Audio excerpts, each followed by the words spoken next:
Hi Chewies, here's Alexandra. And yes, some of you might have guessed it right. Today we will paint a tank. This Chimera here. As you can see, I've built it up.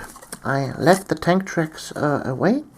I always do this when I'm painting a tank because, well, I don't want to spread the silver when I'm painting the tracks onto the hull itself, so I'll paint the tracks separately and glue them in afterwards. Also, what I've done here, I have glued in this las guns upside down, because honestly I find this absolutely silly with this out-pointing las guns, but that's just my personal opinion. Well, yes, still the turret is moving. And the first thing I'm going to do is to prime this miniature, this tank.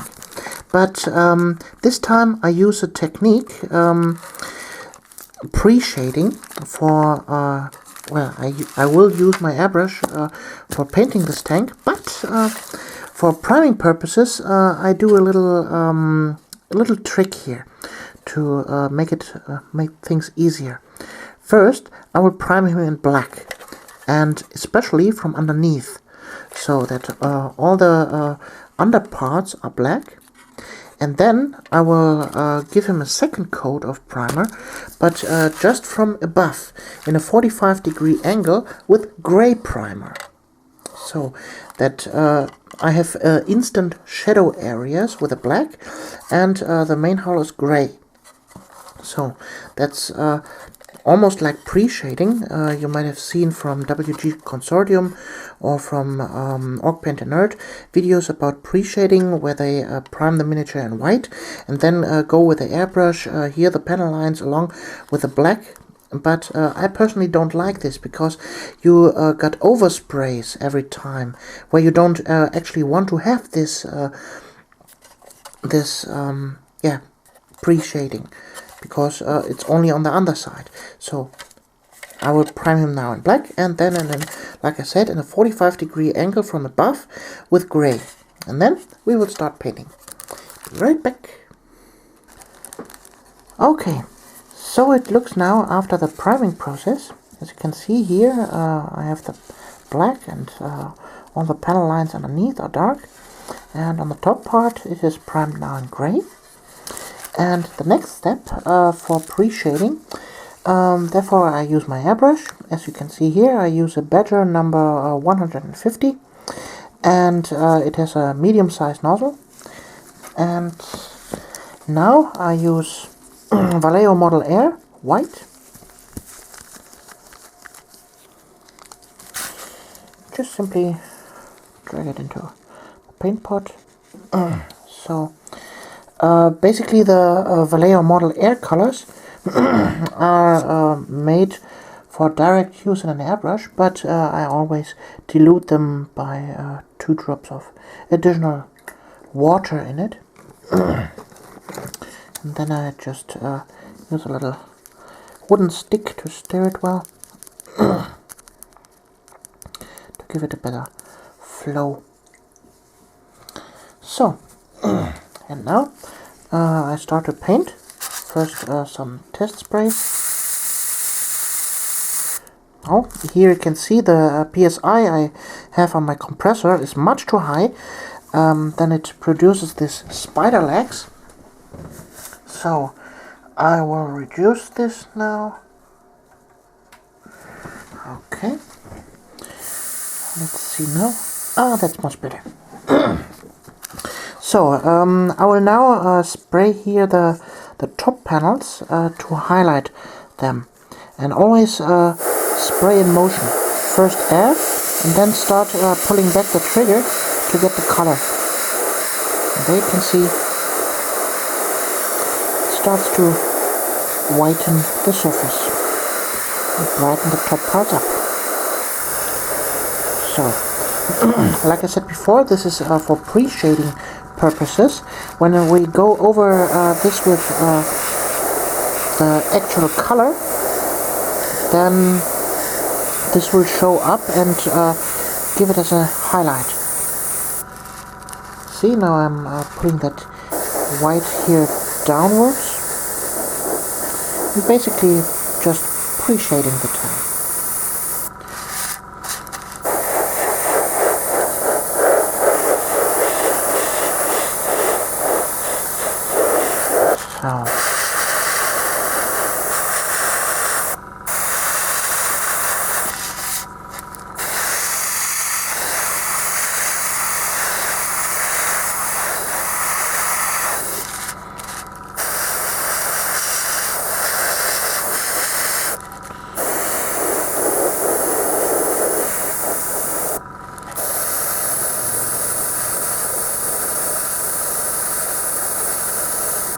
Okay. On the sides here, I want to now paint this upper part here in a 45-degree angle.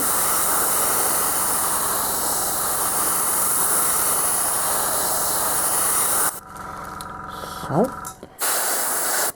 Then also this down part here, I will hit slightly with a rubber.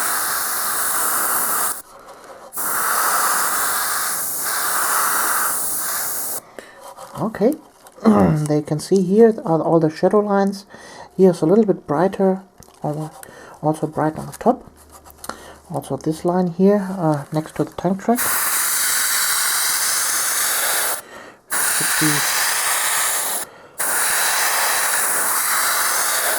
brighter than the surroundings. Same on the other side.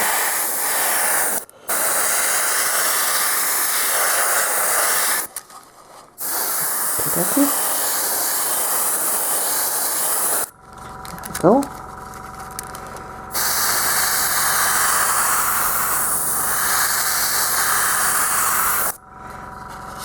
Okay. Now also here a little bit.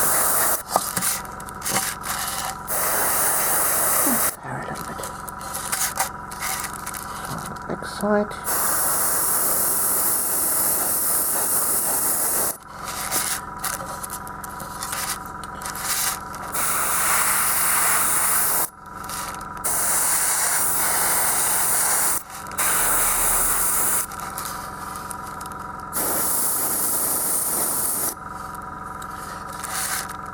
So, now for the turret, also the same thing.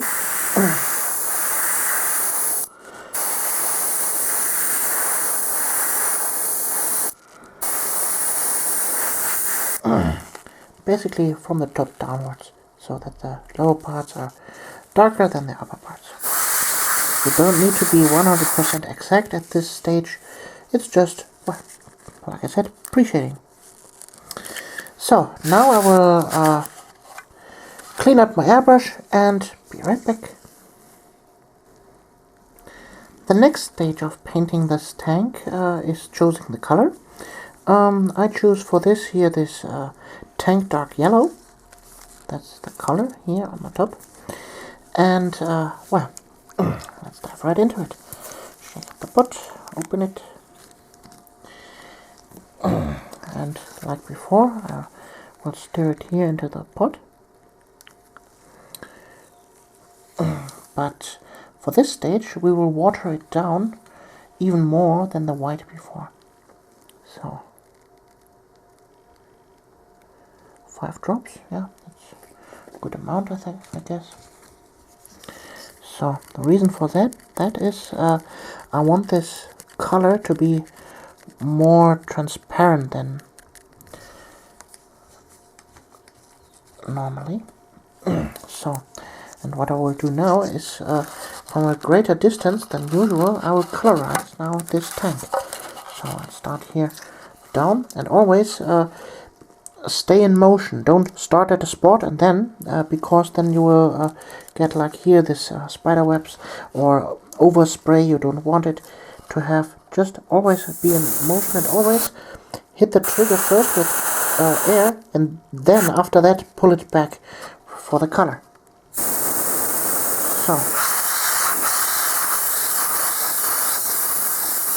very gently going over the tank, this color.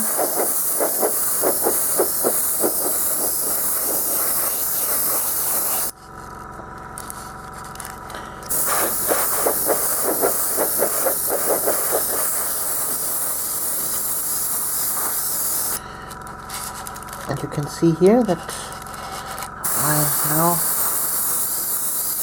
can colorize this and also have directly from the pre-shading a nice shading into the color. It makes it much more easier. So I'll try to make an even coat.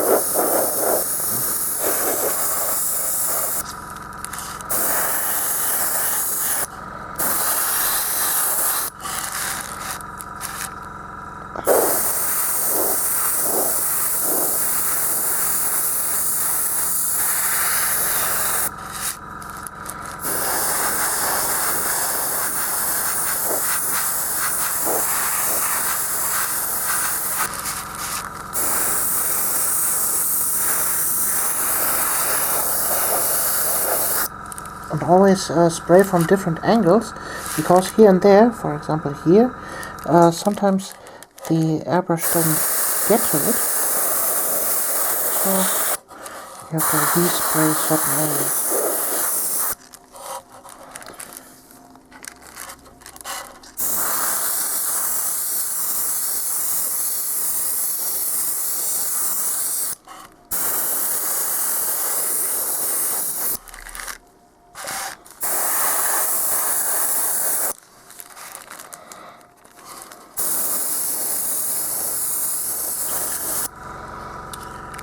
Okay,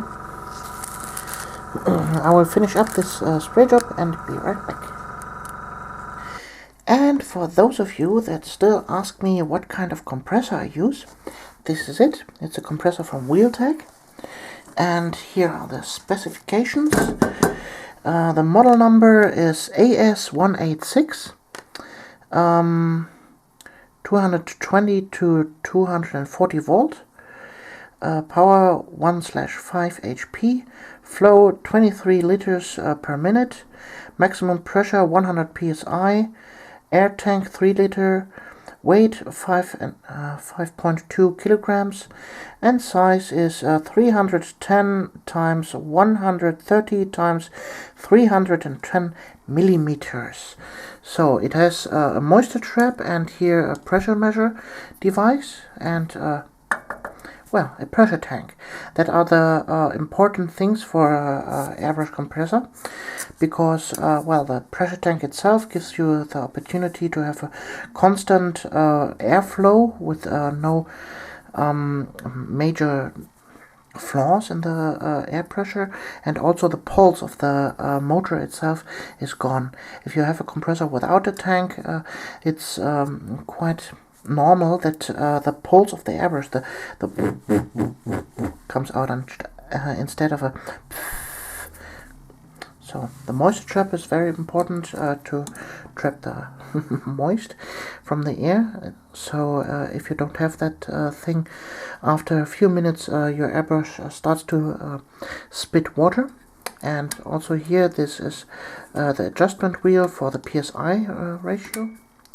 So that are the important things for a compressor.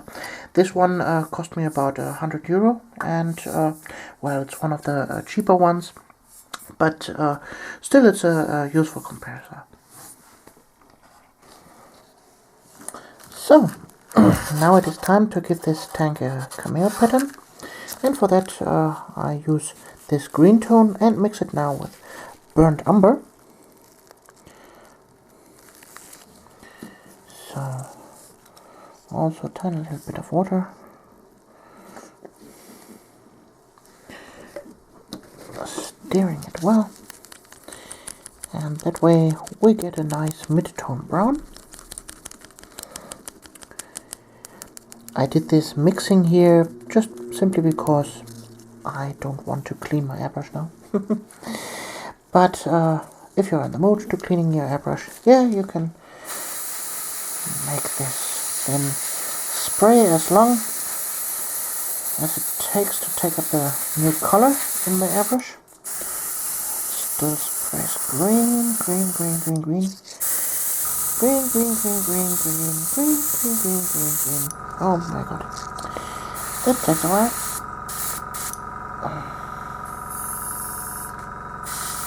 Ah, now it sprays brown. Wonderful. And now I will simply spray some basic patterns here and there.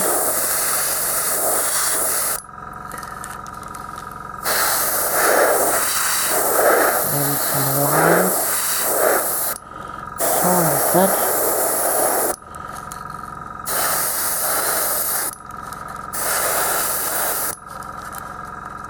Just make it simple.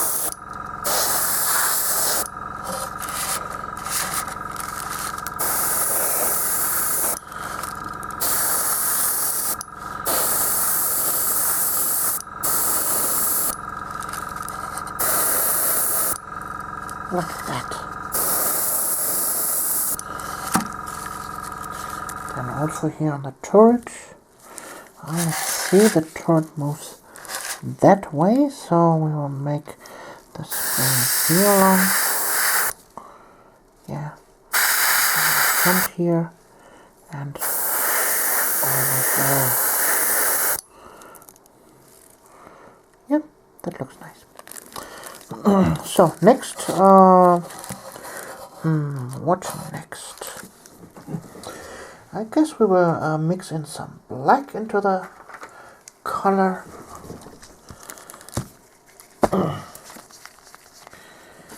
As before, just simply stir it into the pot. Mix it up. Yeah, that's good.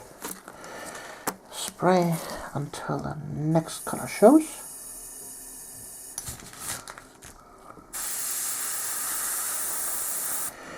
Ah, there it is. And now we will make additional spots here and there. For example, there. A little bit there.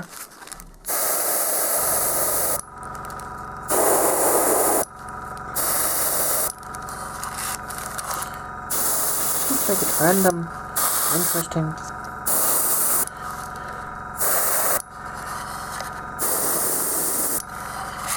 And if you have mistakes, like handprints here and there, fingerprints, now's the time to cover them.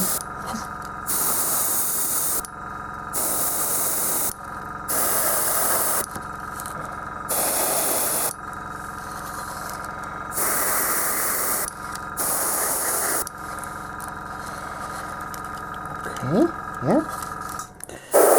There, another one.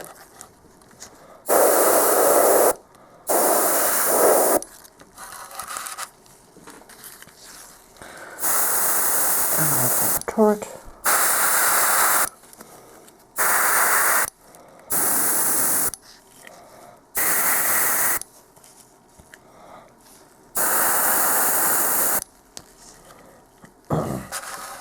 Okay, I guess that's a nice color pattern.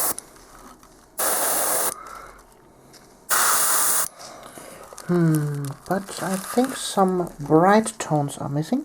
So this time I have to clean the airbrush. Be right back. Okay, to finish up this pattern I use now sand yellow. Just some drops, not too many. There we have. Okay.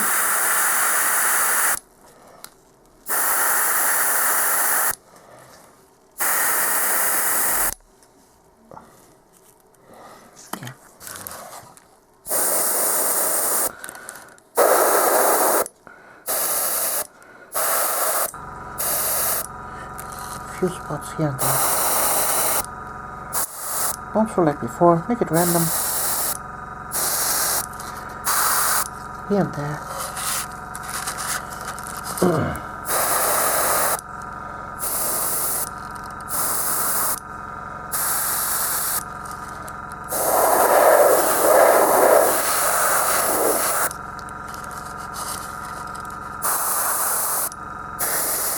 and don't overdo it with his colors here and there. We still want to have a little bit of the green we started with left over. But I think, yeah, that's quite well. That's quite okay.